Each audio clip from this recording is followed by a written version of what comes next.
In this segment of Body and Your Well-Being, we're going to talk about what is zapping your energy and how to increase your energy. Because as we know, having that energy to give to your business, to yourself, and also your family is very important. Now, in the last episode, we talked about stress eating, emotional eating, having a better relationship with food, which is super important.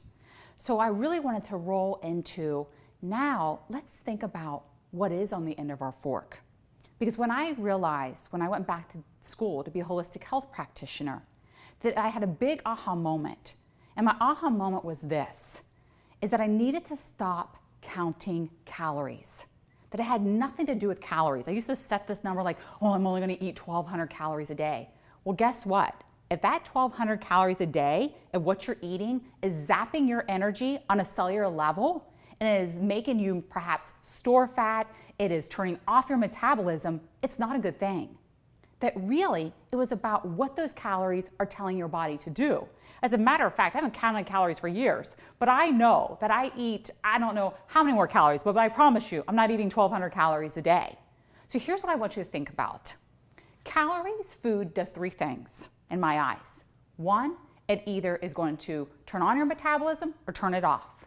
I literally see like the switch inside of me, and I'm not kidding. Like when I eat something, it's okay. I know what I'm doing, and I just own it now because I have such a better relationship with food. But I know whether it's going to increase my energy for the day or it's going to zap it. I also know whether or not it's going to create stress on my body or not. And to be quite honest with you, I also know whether it's going to help prevent disease or perhaps create disease. Okay? So I really want to focus today, though, on not counting calories, but we're going to talk about what those calories are doing to your body and increasing your energy. So here's what I'm going to share with you, is in the morning, I'm going to give you a little tip, a tip that I've shared with thousands of people at so many different webinars and workshops and things that I do.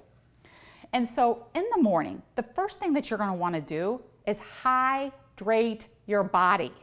So many people get up in the morning and they have a cup of coffee, which I'm going to tell you right now, don't wig out on me, don't turn off the channel or anything. I'm not going to tell you that you're not going to need your coffee, because you do. It's perfectly fine. I need a little shot of caffeine sometimes myself, okay? However, I want you to think about, imagine if I had a vase here and I had some beautiful roses in this vase, but there was no water in this vase. Imagine the roses would probably be wilted. They're dehydrated, right? Imagine that is your brain fog. It's not, you're not feeling well. So, but imagine if I put water in that vase, of course, they're perkier, they're alive. So I want you to think about your cellular level and hydrating your body first thing in the morning. So every morning, for at least 15 years, I'm gonna be really honest with you, I have warm water. Why warm water? Warm water just penetrates your cells a little bit faster and helps hydrate your body, but it gives oxygen. Now, this is no lie. I think about this every morning, is when I'm drinking my nice, beautiful, warm water, I always think about my cells going, ah, right? You're getting the hydration. They're so happy that you're not depleting them and giving coffee, because because even though we need that caffeine, it does dehydrate us and makes us later feel tired and brain fog. And when we're tired, I'm gonna be honest with you, our bodies are brilliant. Our bodies are going to look for energy. Our bodies are also so brilliant that it knows that if it's looking for energy, it wants simple carbs, it wants sugar. So you are going to crave those things more like that. But if you could start in the morning by giving yourself some hydration, then perhaps having your coffee if you need a little shot in the morning, and that's okay, believe me, but start there. Now, I also want to talk a little bit about sugar, okay? So we're going to spend the next few minutes about looking at the things that zap your energy, but what you can replace it with. So I'm going to share with you, for example, I had a client, and I was thinking about this. So I want you to totally relate. I can remember her. It is February. She had wrote her New Year's resolution, right? Now it's February. She called me up and she said, Tracey, can you please do some coaching with me? I don't know what's wrong. I think it's my thyroid. I'm going to the gym every night for an hour on the elliptical. I'm only eating so many calories a day. And to be honest with you, I think it's like 1,000 calories a day.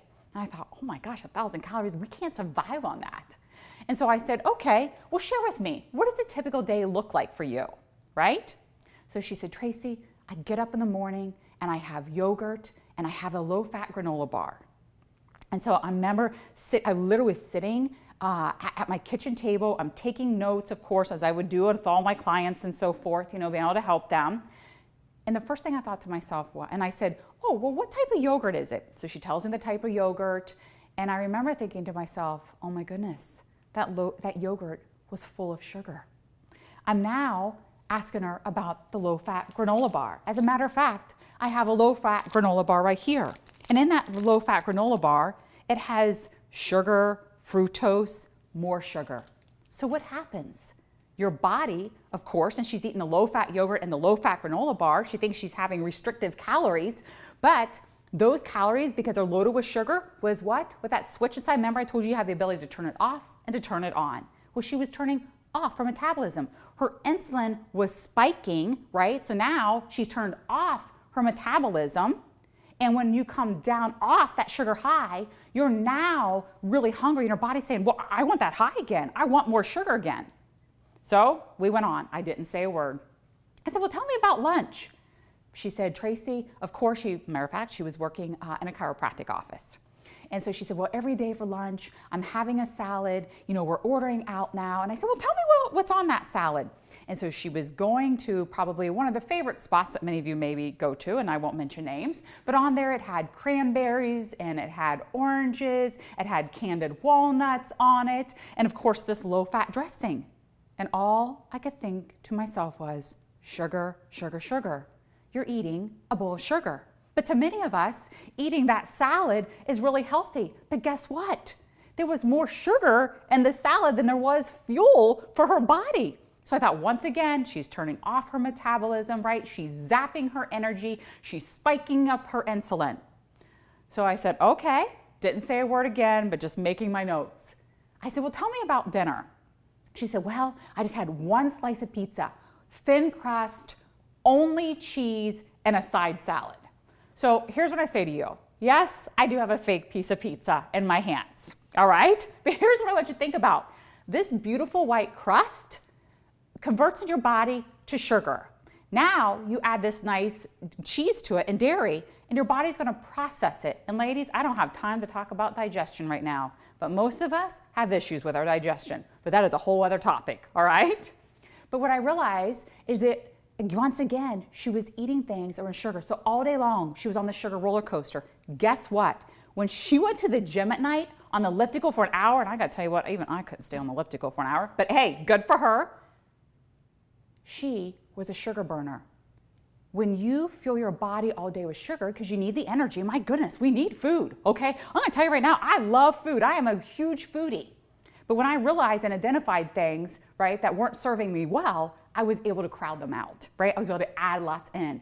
So now she's on the elliptical, she's becoming a sugar burner. So that hour of all those calories, she was using the sugar in her bloodstream. It was a sugar burner instead of using the energy from the stored fat in her body to use to be able to work out. So what did we do? I said, listen to me. Let me help you with this. We just needed to upgrade what you were doing. So what I'm gonna say to you is the simple changes in your life. How can you add more protein in the morning and crowd out the sugar? Can you take that salad and add more vegetables? The beautiful part is today, you can order at a restaurant, order at fast food. I mean, if I see a beautiful salad that I want, I'll say, please take off the fruit. Please take off the candied walnuts. Can you add more vegetable, more avocado, more this? Can I have a side of lemons and olive oil? In the evenings, I'm just eating, things that are just, fresher foods or quick and easy. And maybe I do have the chicken that's already pre-cooked at the store, because let's keep it real here.